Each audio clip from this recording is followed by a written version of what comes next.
Meu pai faleceu de forma muito repentina, e isso mudou minha vida completamente. Desde que me lembro, ele era um agente funerário. Ele havia herdado o Garvey's Mortuary, a casa funerária da nossa cidade, do meu avô, e eu cresci nesse ambiente. Muitos poderiam pensar que tive uma infância mórbida, mas isso só me tornou insensível a tudo. Havia caixões na sala de exibição, e não, eu não podia brincar neles, corpos no porão, e eu também não podia brincar com eles.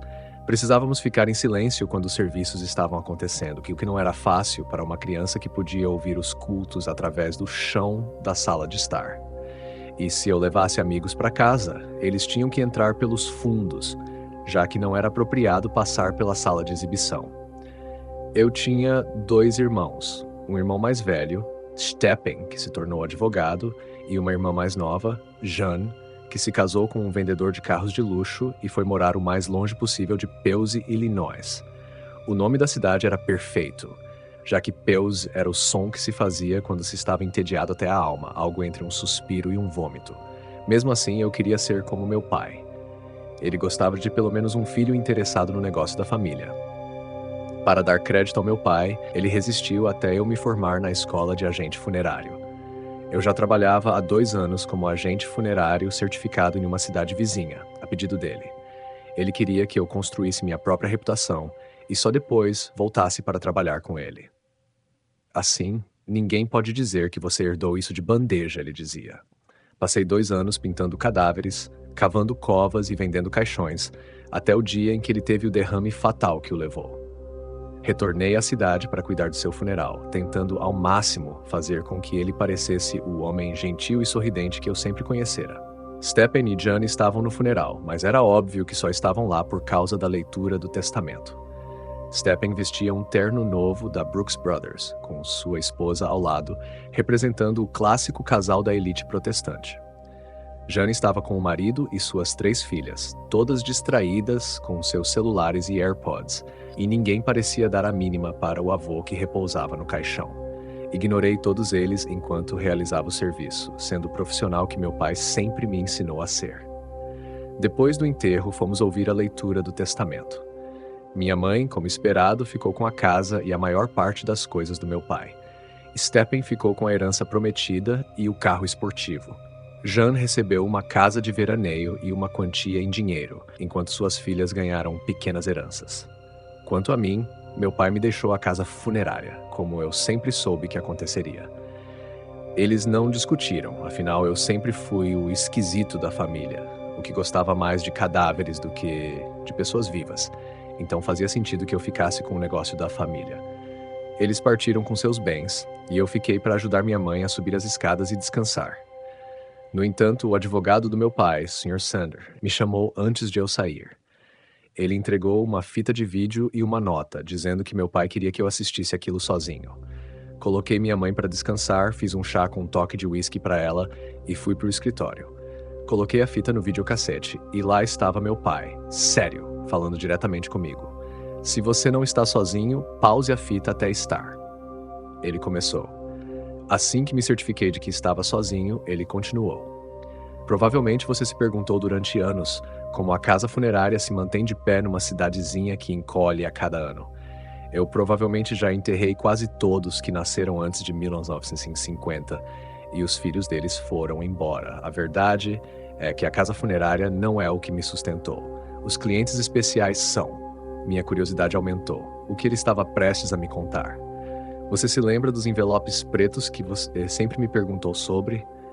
Aqueles que eu disse que explicaria quando você fosse mais velho. Esses envelopes são a razão pela qual eu podia comprar uma casa no lago e ter 3 carros, mesmo com a cidade mal conseguindo pagar pela manutenção dos semáforos. Os envelopes pretos contêm instruções especiais para funerais especiais. Funerais de monstros. Ele fez uma pausa enquanto eu digeria a informação. Nós não usamos a palavra monstros com os clientes, mas muitos deles são o que as pessoas chamariam assim. Criaturas mitológicas, bestas lendárias, às vezes até monstros de filmes. Eu paguei o financiamento daquela minivan da sua mãe com o funeral de uma família de faunos. Ele prosseguiu, explicando que essa prática era um segredo da família Garvey desde a época do meu bisavô. Todos os homens da família haviam cuidado desses clientes, e agora era minha vez. Ele deixou claro que, se eu quisesse manter a casa funerária funcionando, precisaria seguir as mesmas regras e atender a esses funerais especiais. Depois de assistir a fita, ele me instruiu a pegar um fichário em sua mesa, onde eu encontraria todas as instruções necessárias para esses clientes especiais. Ele também deixou um conjunto de regras. 1. Todos os pagamentos devem ser feitos antes dos serviços para garantir que o dinheiro seja recebido caso o falecido decida voltar à vida. 2. Nunca aceite pagamentos com um cartão preto com um emblema vermelho. 3. A Black nunca deve ser permitida dentro do prédio. Se ela entrar, chame imediatamente o padre Pierce para removê-la. 4. Na última sexta-feira de cada mês, suprimentos serão entregues e eles também vão querer o sangue. Dê a eles, mas tente não deixar sua mãe ver. 5. Súcubos não amam você e nunca amarão. 6. Depois que os serviços terminarem e os corpos estiverem enterrados, se você ouvir assobios vindos da floresta, entre em casa, tranque as portas e não saia por 12 horas. Depois de ler as regras, desci para o escritório do meu pai. Lá estava o fichário, grosso, com várias páginas e anotações.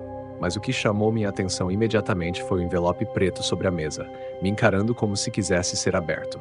Peguei o envelope e decidi ver o que estava me esperando. Se eu não gostasse do que encontrasse, sempre poderia fugir e me tornar o ovelha negra da família. O envelope continha uma nova tarefa. Trifas Needley, 127 anos, falecida de causas naturais. As irmãs Górgonas chegariam em 2 dias para supervisionar o serviço. O pagamento seria de 7.500 dinares. Dinares? Isso não era uma moeda morta? Estava me perguntando como faria essa conversão quando a palavra Górgona chamou minha atenção de novo. Górgona, como medusa. Abri o fichário e, para minha surpresa, havia instruções detalhadas sobre como lidar com o corpo de uma górgona, desde a preparação até os cuidados com os olhos petrificantes.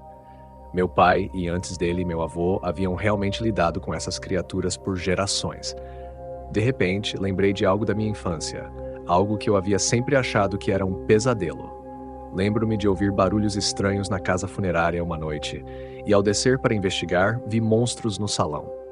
Criaturas com dentes afiados e grunhidos ameaçadores.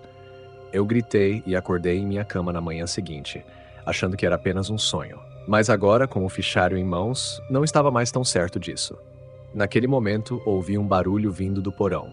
Parecia o som de uma porta metálica se abrindo e fechando. Talvez fosse o corpo de Trifa chegando. E assim começou minha nova vida como o herdeiro de um segredo monstruoso da família Garvey, a grande herança do mortuário, o funeral de Patty. Eu estava sentado no porão da funerária refletindo sobre o fato de que, se não tivesse descido para buscar a pasta, eu estaria completamente despreparado. Eu tinha enterrado meu pai há apenas 4 horas, mas parecia que não havia descanso para os maus.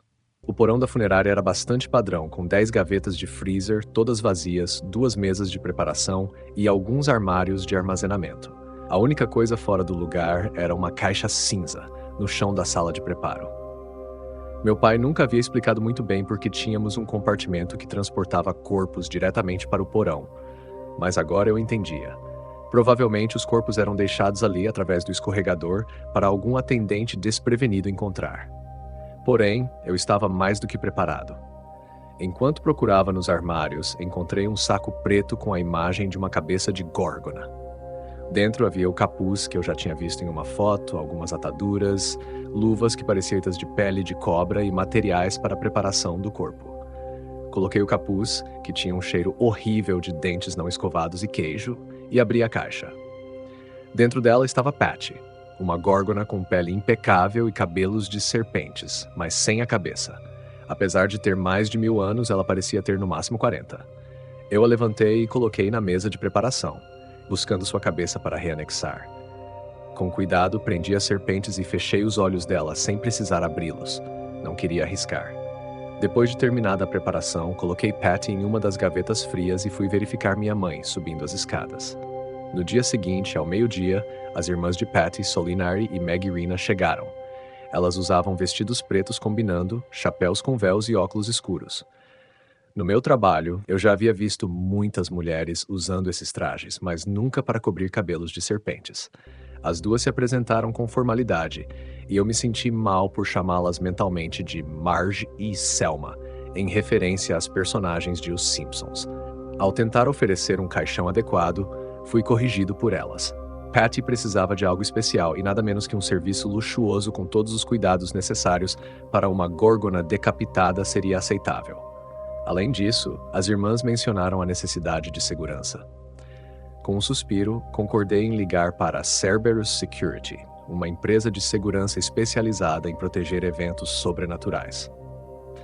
Quando liguei, fui atendido por Jericho, um segurança com uma voz que parecia de alguém que havia servido no exército.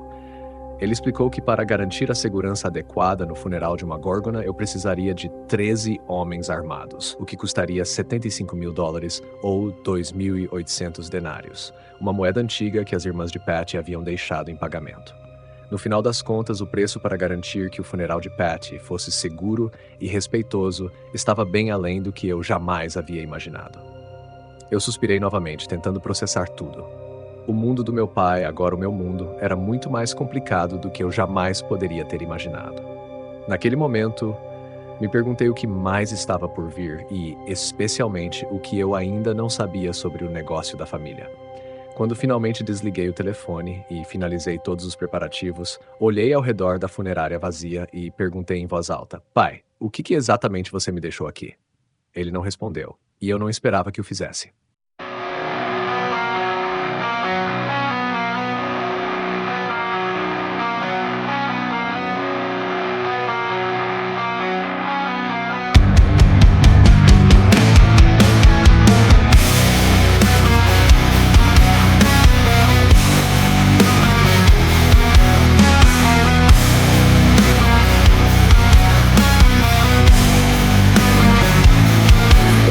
The shadows where silence grows.